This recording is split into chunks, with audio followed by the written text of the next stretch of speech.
നടൻ സൗബിൻ്റെ ഓഫീസുകളിൽ റെയ്ഡ്. അതായത് സൗബിൻ ഷാഹിറില്ലേ, അപ്പം നടനും നിർമ്മാതാവും സംവിധായകനുമായ സൗബിൻ ഷാഹിറിൻ്റെ പങ്കാളിത്തമുള്ള സിനിമാ നിർമ്മാണ വിതരണ സ്ഥാപനങ്ങളിലും വീട്ടിലും ആദായനികുതി വകുപ്പ് റെയ്ഡ് നടത്തി.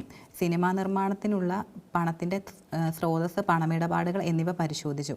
നിർമ്മാണ സ്ഥാപനമായ SRM റോഡിലെ പറവ ഫിലിംസ്, വിതരണ സ്ഥാപനമായ പുല്ലേപ്പടിയിലെ ഡ്രീം ബിഗ് ഡിസ്ട്രിബ്യൂട്ടേഴ്സ് എന്നിവയുടെ ഓഫീസുകളിലടക്കം ഇന്നലെ ഉച്ചയ്ക്ക് ശേഷം ആരംഭിച്ച റെയ്ഡ് രാത്രി വൈകിയും തുടർന്നു. അപ്പോൾ ഉച്ചയ്ക്ക് ശേഷം ആരംഭിച്ച റെയ്ഡ് എന്ന് പറഞ്ഞാൽ രാത്രി വൈകിട്ടും തുടരുകയായിരുന്നു. അപ്പം നികുതി റിട്ടേണിലെ അവ്യക്തത, കണക്കുകൾ മറച്ചുവെക്കൽ എന്നിവ സംബന്ധിച്ച വിവരങ്ങളെ തുടർന്നാണ് റെയ്ഡ് എന്നാണ് വിവരം. അതായത് ഈ റെയ്ഡിനുള്ള പിന്നിലെ കാരണം എന്ന് പറഞ്ഞാൽ നികുതി റിട്ടേണിലെ അവ്യക്തത, കണക്കുകൾ മറച്ചുവെക്കൽ എന്നിവയൊക്കെ സംബന്ധിച്ചാണ് കൂടുതലായിട്ട് റെയ്ഡ് നടന്നത്.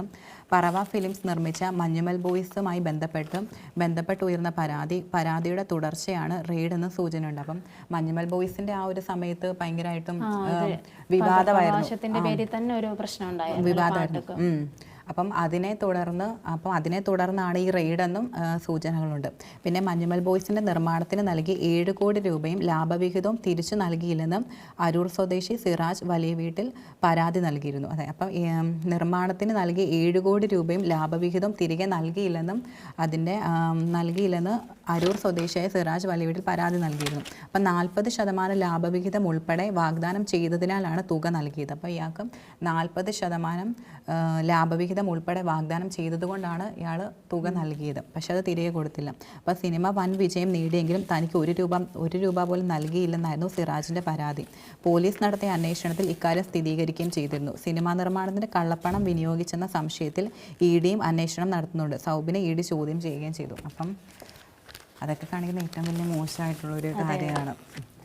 കാരണം നമ്മൾ പൈസ കൊടുത്തിട്ട് സിനിമ എടുക്കുമ്പോൾ പൈസ കൊടുത്തിട്ട് ചെയ്തില്ലെന്നൊക്കെ പറയുന്നത്.